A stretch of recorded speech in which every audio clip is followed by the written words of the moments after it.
So if you would turn with me, we're starting in Hebrews 7. I'm going to read Hebrews 7, 1 through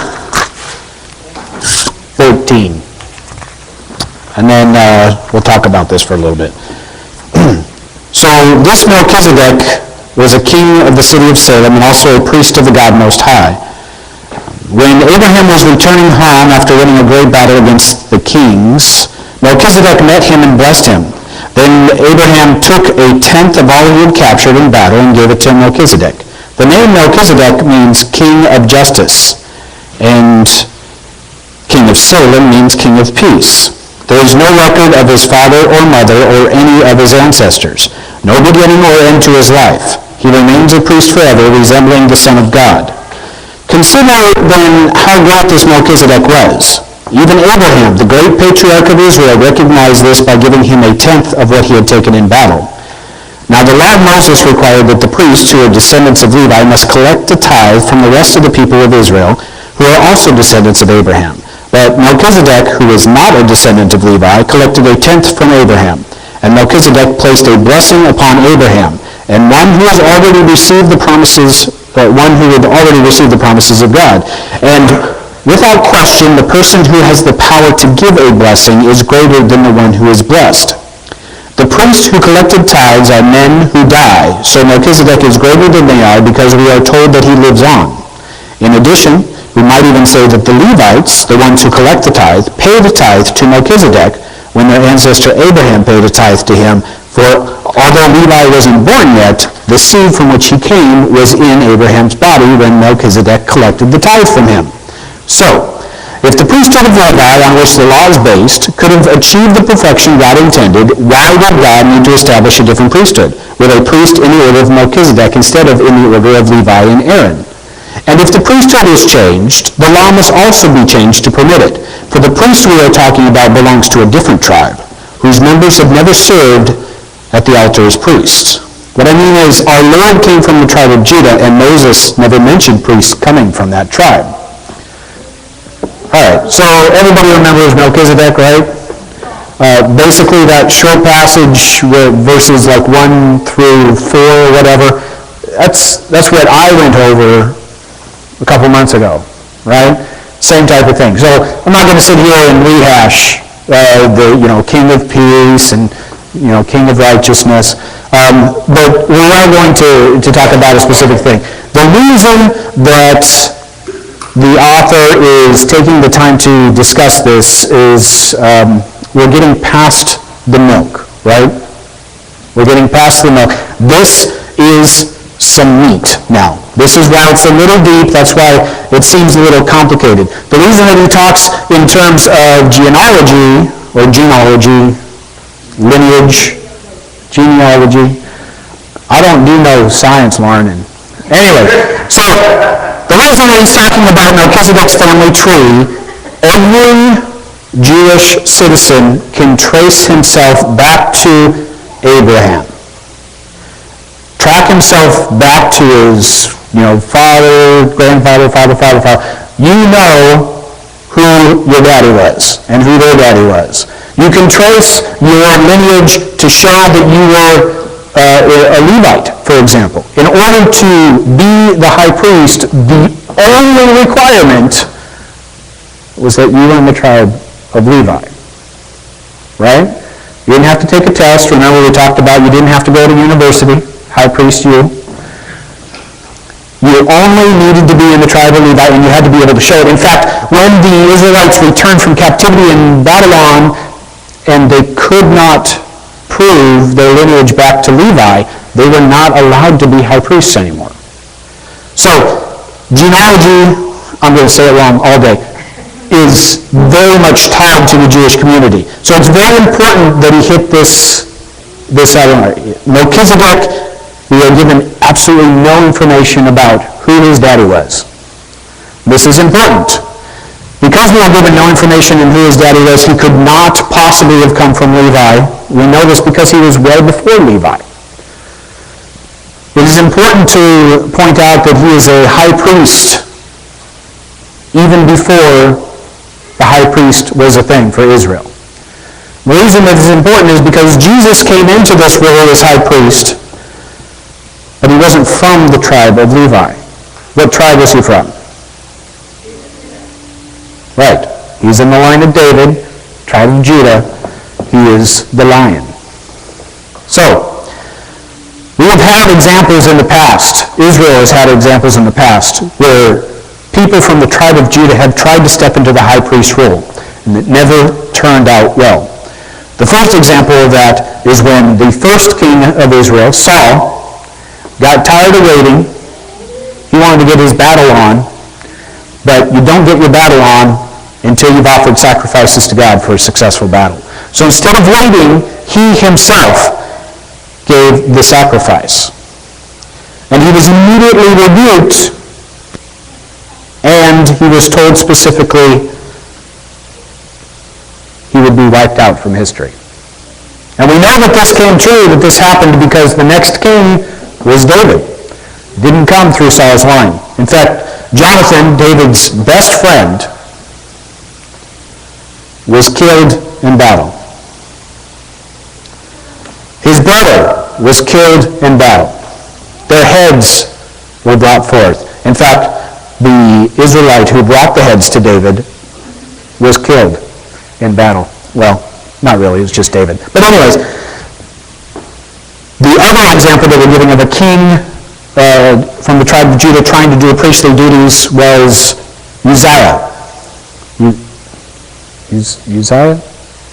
Yeah, I'm really bad at pronunciation. But anyways, he went in to the Holy of Holies himself and tried to give the sacrifice, and he was rebuked by the high priest, and immediately he broke out in leprosy. He broke out in leprosy. Everybody left the area. He was quarantined for the rest of his life. He lived out ruling Israel for the rest of his life. Nobody would go near him because his skin was falling off. So the two examples we have for the people of the tribe of Judah trying to take care of the holy priest duties did not end well. So we have this list of Melchizedek, who has no father and mother, as far as we know, because there's no written out genealogy. We have no other mention of him passing away, so he is, as far as genealogy concerned, still living. No record of his death, no anything. It's important to show this, to show that it bypasses the tribe of Levi, because the tribe of Levi was letting people down. So Jesus steps into his rightful place to replace this. Now, the reason this whole discussion is coming about is because the author is talking to Israelites who are Christians. He's talking to them about the fact that times are tough right now, and they want to do something. They want to go back to the old ways. They want to go back to having the high priest. So this has to be addressed. The last time that we see the Israelites wanting to go back to the high priests, to go back to the old ways, was back in Exodus. And that didn't go too well. Turn with me, if you will, into Exodus 32. Now, just to set the stage for you, the Israelites have left Egypt. They're sitting at the foot of Mount Sinai. Moses has been gone for days. He's been gone for a long, long time. So, in Exodus 32, we see this propensity start to take place. When the people saw how long it was taking Moses to come back down the mountain, they gathered around Aaron, the first high priest. "Come on," they said, "make us some gods who can lead us. We don't know what happened to this fellow Moses who brought us here from the land of Egypt." So Aaron, now this is the high priest, Aaron said, "Take the gold earrings from your wives and sons and daughters and bring them to me." All the people took the gold rings from their ears and brought them to Aaron, and Aaron took the gold, melted it down, and made it into the shape of a calf. And when the people saw it, they exclaimed, "O Israel, these are the gods that brought you out of the land of Egypt." Aaron saw how excited they were, so he built an altar in front of the calf. And then he announced, "Tomorrow will be the festival of the Lord." So, we When encountering the slightest bit of difficulty, the Israelites showed a propensity to want to fall back on what they knew. And they knew the double gods of Egypt. And since Moses wasn't there, they looked to Aaron to provide that God for them. Instead of providing the God that had actually brought them out of Egypt, he harkens back to the gods of Egypt and made a golden calf and said, hey, everybody's happy, cool, let's offer sacrifices. It'll be the day of the Lord. Quite a breakdown for you. This man who is supposed to be a representative of God, who is supposed to present the people clean before God, is substituting another God for them. Now we have a similar type instance in Hebrews where the Christians are going through a difficult time. Instead of going through that hard time, instead of growing stronger through this persecution, they look back fondly on the old system that they lived under. And they said to themselves, you know, we didn't have it so bad when we lived under the law. We didn't have it so bad when we had the high priest to offer sacrifices for us. We didn't have it so bad, and we weren't persecuted as much as we were. So, it's just another cycle repeating itself. We often are guilty of that same type of thing, right? We have lives that we had before we became Christians. Some of you may have been young, some of you older, but you developed those relationships, you developed those things, a rhythm to life, and it was good, right? Growing up, you went to school, and you did your certain things, you hung out with the certain people, you did your thing, and you were good at doing your thing, and everything was hunky-dory. But you were still searching for something. Then when you were delivered out of that search, and you found the truth of who Jesus is, you found the truth of the relationship that God wants to have for you, you switch over and move out of that comfort that you had in your life, and you move on to new people and new experiences, and you take with you this understanding of the truth of who Christ is, what Christ has done for you, the sacrifices that have been made for you. Just like the Israelites, sometimes when times get tough, we look fondly back on where we were. How many times can you walk the halls at work or at school and hear, oh man, remember when we used to do that? That was awesome. Remember back in high school when I played football and I scored that one touchdown that one time? Well, that's not true. I never played football. But we always think back on the old days and the old ways as if they were glory days. They reach a level of status that just seems awesome. And we always forget the trouble that took place. We always forget how lacking it was. We always forget the fact that we were constantly searching for the truth and hoping that we could find it. We always harken back to the things that we used to know because we find comfort in that. Change is difficult. And when you go through troubling time, you look for that one thing to hold you in place. And you often find comfort in the old friends, the old acquaintances. You find comfort in the old things that you used to do. You find comfort in going out and partying on Friday night. Drinking on the beach and letting off fireworks over people's heads or having them explode in front of you because, woohoo, good times.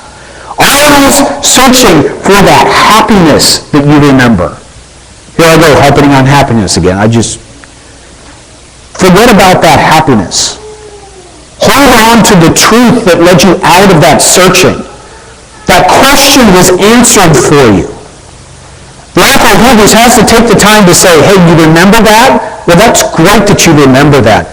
But let me show you again how it was inferior. Time after time, the high priest had let you down. Time after time, the law has let you down. The law was not capable of helping you to achieve what you needed to. It was not capable of answering those questions. It was not capable of repairing that relationship with God so that you could stand before Him. Here's something that is capable. Here's something that you already should know. But because you don't, I won't take the time to break it down for you. So over the next few weeks, we're going to take the time and break it down for ourselves. Now, we don't have the same high priest, and we have the benefit of being after this whole thing. None of us here are Jewish. We've covered this several times. I'm the only one that wears a yarmulke, and that's because it's my skin. But we need to think about, as Christians, what do we do when we hit those rough patches? What do we do when we're under persecution? Believe it. The church is under persecution. You are under persecution every day. You deal with things, you deal with people that look down upon you because you dare say, I am a Christian. It has come to mean something vile. The only time anybody in public speaks about praying is, oh, I want an award. Praise God. You have to live your life with the mantle that you are a reflection of God and take what is yours. That you have a relationship with Jesus. That you have a relationship with the one who has sacrificed himself for you, that has conquered death, and is the only true living Son of God. The great I am. God himself has bestowed upon you the gift of his Son. And if you have the courage to take hold of that, you live in a world of persecution, where it's looked down upon, where you're looked upon as stupid. How could you possibly believe that? You're looked down upon because you have faith. Faith has become a dirty word. Christianity has become a dirty word. It is so easy when you encounter those trials to seek out for that comfort, to seek out those relationships that you used to be in, that you used to go out and party and drink till you were drunk. You go out and dance all night because when you're dancing, you don't have to think about these things. When you're drinking, your mind is blank. When you do those drugs, the worries of the world melt away and you experience a brief moment of happiness. When do those times happen for you? What kind of things cause you to want to slip back into those relationships that you had before?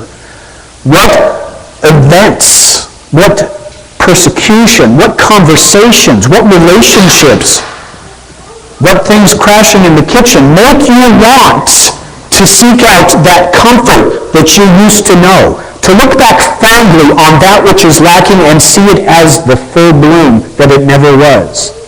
Those are the things that we need to discuss. Those are the things that we need to talk about. We all have those comfort things. We all have those things that we fall back on when times are tough. How do we stop that? How do we negate and remember that happiness when we're really happy? How do you hold on to the joy that is promised even in those trials? We'd like you to take the opportunity now as we split into our cell groups to discuss holding on to that joy and getting rid of that nasty happiness that wasn't as great as you thought it was. See you back here in about 20 minutes.